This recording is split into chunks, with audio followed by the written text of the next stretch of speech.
I remember my first time. I was a younger man then. Commentaries were different.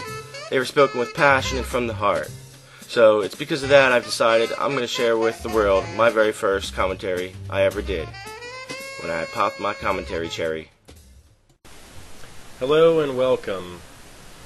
Today's video we're going to be discussing basic domination tactics. I find the initial rush the most important part of this game. If you can secure the central flag, you're in a very good position to set up and pretty much hold all the avenues of approach.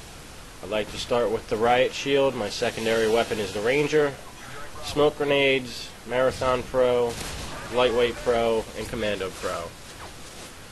Now with that you can run unlimited and you're pretty quick, so you can usually get to the flag first. And even if you die while capturing it, your objective is successful. I usually will stick with this class until I've captured the center flag. Even if I die a couple times, I'll continue to run in with the riot shield. Hopefully my teammates can cover my behind. And like I said, once you capture that central flag, you're in a good position. So here's one more clip. And in this one it just shows another example of an initial rush with the riot shield. Now the riot shield isn't perfect for every map, but I can find a way to make it work. One of my favorite classes. So again here, rushing the center flag, absorbing fire so your teammates can take down the opponents. Now, once I secure the central flag, if I happen to survive, I will set up a position around that flag and pretty much just try to hold it. I also like to switch classes once I'm comfortable that we're in a good position.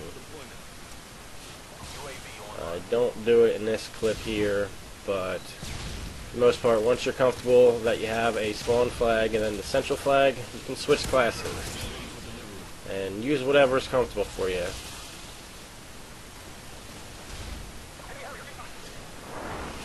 So this next example is another game that I'm going to show a little more of the match. So this is a little bit into it. We failed the first couple rushes for the center flag. I just kept trying,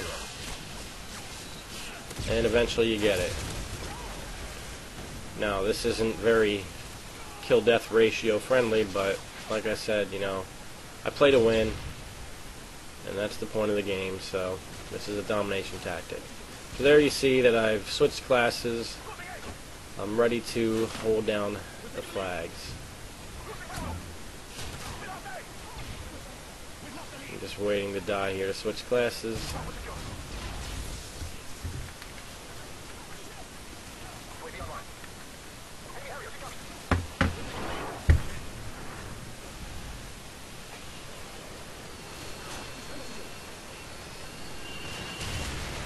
So you've got to remember that for most maps there's only certain avenues of approach. On this map in particular, there's only 3 ways they can come at you. So there's the there's the 3 bridges.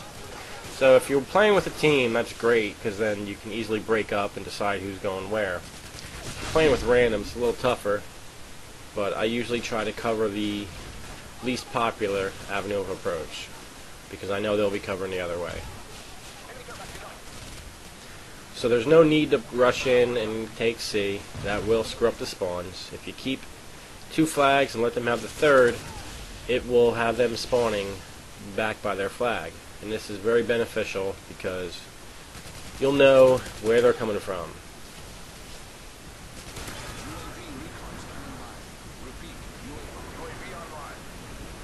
So obviously I'm coming the left avenue of approach here. I've got 1 teammate with me, and I have the other 4 guys are split up and covering the other ways to get to the flags. And that's pretty much it. Once you have the 2 flags, you know, you just want to set up a perimeter around them. The only time you want to push in for their flag is if you're sure you're going to lose one of yours. I also use the Sentry turret gun because it's a great support to have on domination. try to set it up covering one of your flags, and you can basically leave that flag be and focus on a different direction.